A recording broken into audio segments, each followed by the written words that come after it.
E aqui a epístola nos ensina a todos os amados de Deus que estais em Roma. Se você puder, grife isto, que estais em Roma. Eu nunca estive em Roma, tenho desejo de conhecê-la. A fama dela chegou até mim, que vivo na modernidade. E me faz questionar por que Roma é o que é e por que ela foi o que foi. Primeiramente, vamos meditar um pouquinho sobre esta cidade. Roma é sinal de uma grande metrópole do mundo antigo, como também do grande império que se tornou. A história nos conta, e eu faço um paralelo com a história bíblica, que Roma, ela tem a sua fundação miscuída com conceitos mitológicos. Os povos antigos faziam isso. Quando eles queriam exaltar um lugar ou a sua identidade, então eles misturavam a sua história com a mitologia. E Roma, ela tem um início confuso com a mitologia greco-romana. Mas historiadores estimam que a cidade de Roma, ela tenha começado lá atrás, por volta do ano 600 a.C. É muito tempo, muito tempo. Quando o povo vivia, nos tempos bíblicos, já divididos em Reino do Norte e Reino do Sul, quando o povo estava se afastando cada vez mais da lei do Senhor, e o Senhor enviando os seus profetas dizendo de que viria grandes reinos e impérios e os levaria cativos, Roma nesse tempo já estava se organizando e crescendo. Roma, por volta do ano 500 a.C., 509 mais precisamente, opta por deixar a monarquia e começa uma forma de governo que nós conhecemos muito bem. Instaurou-se a república, não é mais uma única voz que diz, mas sim o colegiado de anciãos que se reúnem representando o povo, eles se reúnem nesta assembleia e decidem o que há de ser e como será a cidade e o povo. O governo republicano, ele então é conhecido a partir deste ambiente chamado Roma. E isso tem grande relevância porque quando nós falamos do nome de Júlio César, o grande imperador romano, ele era um homem de guerra, ele era o conquistador das regiões da Gália, regiões da atual França, regiões da Alemanha. É ele que alcança glória por todas essas conquistas. Uma frase em latim, a frase em latim traduzida é vim, vi, venci. Essa frase foi dita por Júlio César porque havia uma fronteira com o inóspito. Para o lado de cá é lado de Roma, lado do Império Romano. Para o lado de lá são os bárbaros. E eles são gigantes, eles são terríveis, eles são implacáveis. E Júlio César foi o homem que atravessou o rio, e quando chegou do outro lado, os inimigos estavam foragidos. Tamanho medo que ele impunha com o seu exército. E ele construiu uma grande ponte para apenas atravessar este rio, com mais de 10.000 romanos. E ao chegar do outro lado, vendo o que era o inimigo e como fugia, ele disse: eu vim. Ninguém acreditava, eu vim. Eu vi, não tem nenhum inimigo aqui. Não tem ninguém páreo para mim e para Roma. Eu venci. E ele volta e aquela ponte enorme, ele manda desfazer, porque não tinha mais utilidade. Ele conheceu do outro lado, ele viu, e ele então volta para Roma. Ele dissolve o Senado, e ele se torna o grande Júlio César. E a sua história é a família de Júlio César é uma família que descende dos deuses romanos. É este nome. E os romanos exaltam as figuras do seu tempo. Os grandes nomes. E Roma está fundamentada não apenas num passado longínquo, mas também nas mentiras que os homens contam. Eu e você estamos em Roma. É por isso que eu fiz essa introdução. Eu e você estamos num lugar assim. São Paulo, pastor. São Paulo também. Mas eu quero conversar com vocês hoje sobre este sistema que nós temos à nossa volta, de grandeza, de opulência, tal como Roma, filho de Roma. Em grande medida, nossa sociedade e cultura é tributária a Roma.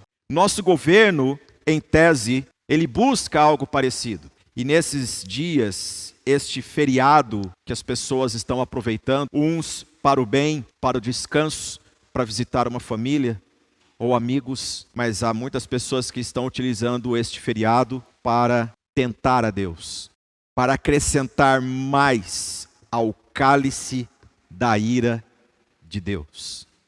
Isto advém dos tempos romanos. Roma tornou-se um império cuja vastidão dos seus 6 séculos de opulência e expansão ultrapassou os limites do Império Grego, de Alexandre o Grande. Roma, no seu auge, tinha uma população, a cidade de Roma, entre 1 milhão a 1,5 milhão de pessoas. E esses milhões de habitantes se ufanavam de viver neste lugar. No seu apogeu, o Império Romano tinha mais de 60 milhões de pessoas catalogadas no seu censo. Era gigante, era enorme. Época em que as pessoas morriam muito em batalhas, morriam muito de pestes, de enfermidades, mas não havia coisa que matasse mais nessa época do que as doenças sexualmente transmissíveis. Porque o culto romano autorizava homens deixar suas esposas e seus filhos e ir a templos se misturar com prostitutas cultuais. E quando voltava para casa estava tudo certo, é a cultura. Roma tinha orgulho da sua engenharia, afinal de contas, eles tinham mais de 20 rodovias que saíam do marco miliário de ouro em Roma, via Ápia, via Cornélia, via Aurélia, via Valéria. Por todas essas o exército saía e voltava em triunfo. Por isso que nós temos o ditado, todos os caminhos levam a Roma. Mas também há um outro ditado, quem tem boca, vai a Roma. Não é vai a de destino, é vaia de vaiar. Quem tem boca, vai a Roma. Porque com toda a grandeza, eles eram glutões, beberrões e escravos dos seus desejos. Seus imperadores inspiravam a prática na sociedade de incesto. Temos o caso de imperador que se deitava com a sua mãe, com a sua irmã, com a filha. Temos a loucura de homens como Calígula, megalomaníaco, tentou colocar uma imagem de si dentro do templo de Jerusalém, nomeou seu cavalo como um senador romano para provocar a ira dos cidadãos. Enfim, Roma é um misto de grandeza, de loucura, mas também do que é deplorável. Por isso, eu reafirmo nesta aula, nós estamos em Roma, nós estamos em Roma. Nós somos obrigados a escolher entre políticos que vivem uma vida dissoluta para nos representar, para governar todo o povo. E o ato meu e seu de votar é o que nos faz ter o nome de cidadãos.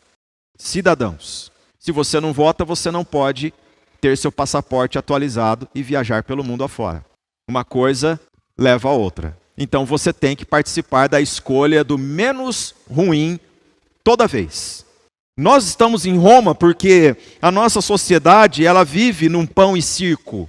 Quando as pessoas estão com fome, elas podem também assistir a uma plateia, um show de horrores na sociedade, e elas recebem algo em troca. Era assim que os romanos viviam.